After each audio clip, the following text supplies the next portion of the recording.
Welcome to Trendix.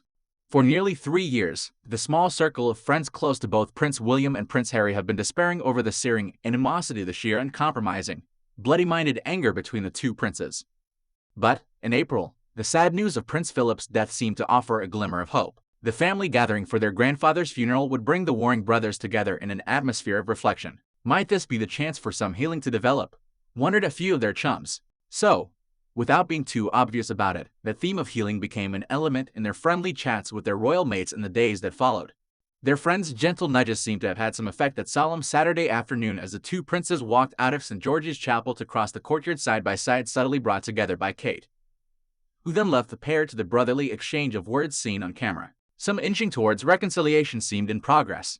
Their watching friends dared to dream, as did the whole world. But those hopes were dashed within minutes of the siblings getting inside the castle and beyond camera vision. They started quarreling again. There they were, at each other's throats as fiercely as ever, relates one longtime friend with a tired and helpless shrug. The rage and anger between those two has grown so incredibly deep. Too many harsh and wounding things have been said. So, sadly no, there was no reconciliation, and no brotherly sit-down or mini-summit following Prince Philip's funeral on April 17, as was incorrectly reported by one newspaper. William and Kate did the family rounds and said goodbye to the Queen, and Prince Charles then went home to their children. So there's the bad news. The conflict between Diana's two bitterly divided sons does not seem likely to end anytime soon. But here are the happier tidings. The also unforgiving and unforgetting brothers are surrounded by a network of devoted friends and a few family members who are working seriously to ease the path to a truce. And their efforts are matched by deliberate and constructive initiatives being think-tanked inside the palace. There is a peace plan in action, several plans, in fact. But will the obstinately warring brothers take those up when they reunite next Thursday for the unveiling of their mother's statue? It will be an almost private event, we now know. Will William and Harry start seeing sense and pay more heed to the advice of the friends they have built up over the years? This discreet but concerned support system is made up of a blend of schoolmates, playmates, fellow revelers at Club H, the brothers' discotheque in the basement at Highgrove, companions from the armed forces, royal mentors, and aides who have earned special confidence over the years, plus a few older pillars of wisdom and advice among Diana's friends.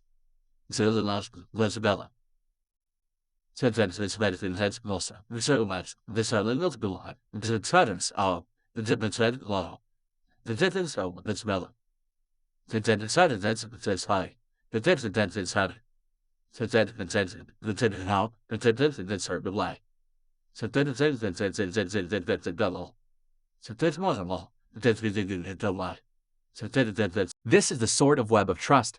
If you study the guest lists of the grand 2011 and 2018 royal weddings, you cannot help but be struck by how many of the same names recur, for the two brothers' social and working lives were always, until recently, exceptionally close.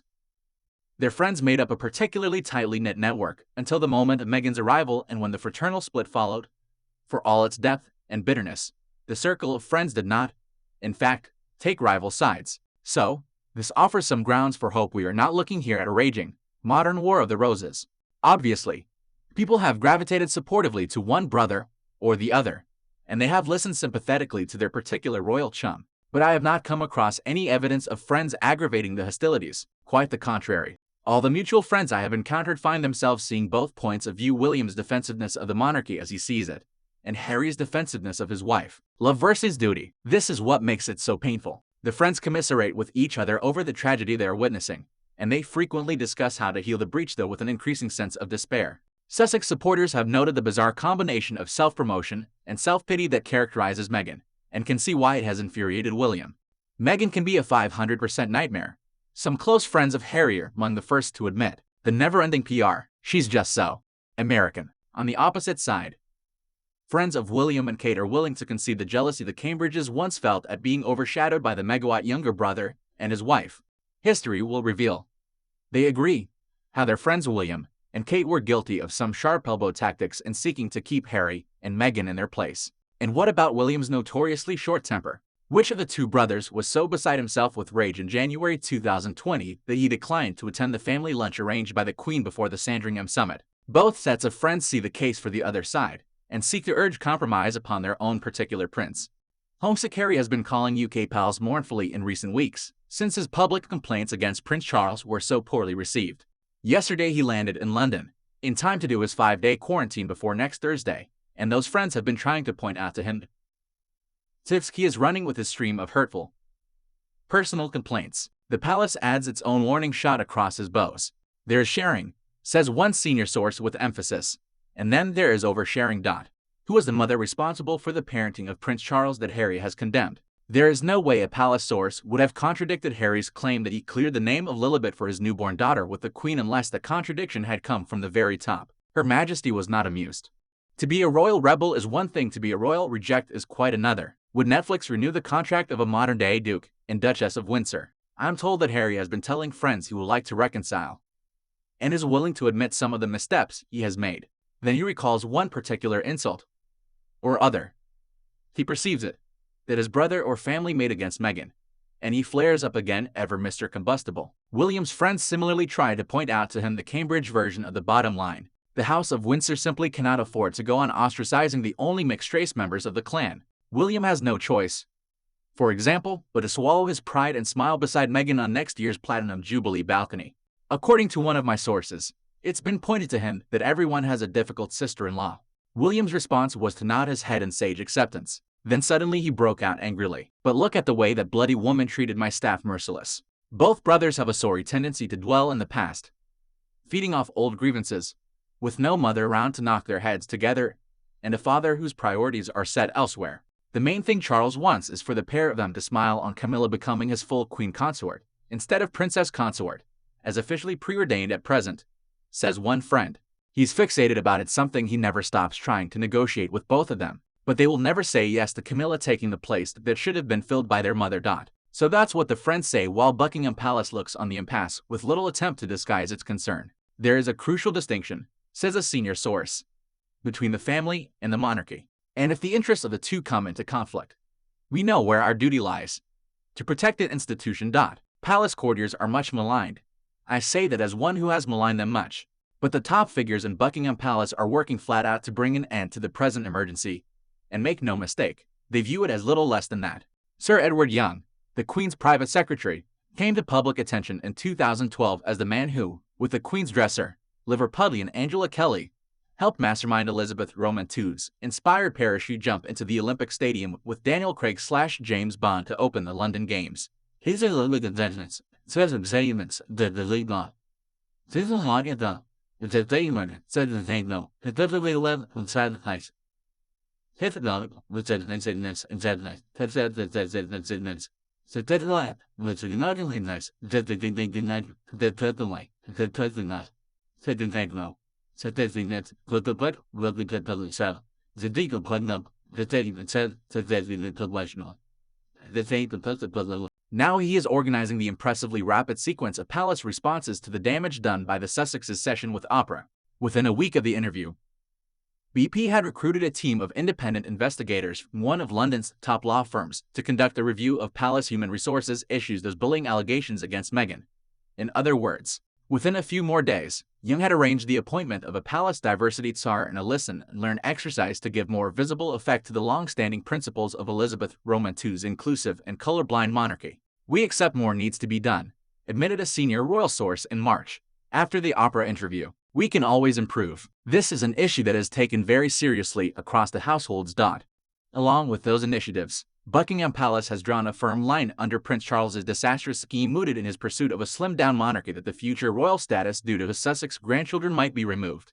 To be fair, it looks as though the Sussexes moved the goalposts on the Prince of Wales in this complicated issue of royal precedence. When Archie was born, Harry and Meghan proudly told the world their baby needed no royal title.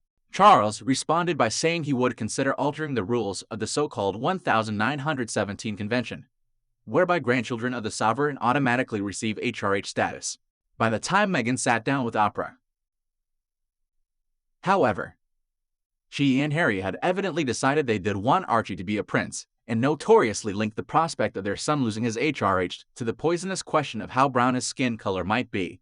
Meghan presented this to the world as racism, complaining to opera at the prejudice against her son, the first member of color in this family, not being titled in the same way that Charles's other grandchildren would be. They said they wanted to change the convention for Archie. Buckingham Palace declined to comment on or get involved in these personal details, staying above the fray. Under the existing rules, states a senior royal source, Archie, and his sister are definitely entitled to full royal HRH status when their grandfather becomes king. George V's 1917 convention remains as solid as ever. Other words, it will not be changed for Archie. The palace is saying that the future royal status of the Sussex children is not in jeopardy so long as the Queen is alive, meaning Archie and Lily will automatically become prince and princess when Charles succeeds. Will the new king then formally downgrade? And the royal has only mixed-race grandchildren while he is trying to win popular support for Camilla becoming queen? Hardly. So, that removes the principal doubt and grievance the Sussexes presented to the world via opera. What Meghan wants, Meghan gets, and now she has nothing to complain about either. Her son is guaranteed his HRH if he wants it, as is his sister, Lily. So here are three core issues at the heart of the battle between the princes that have been tackled stoutly by the palace and are on the way to resolution. We have recently learned the human resources issues that question of alleged bullying are still being processed. Harry and Meghan, I'm told, have drawn up a 30-page dossier in justification of their treatment of staff, setting out precise details of why they parted company with certain personnel. These are murky waters, and who can tell what resolution may be achieved. We will not be providing a public commentary, remarks one palace source. It will take as long as it will take.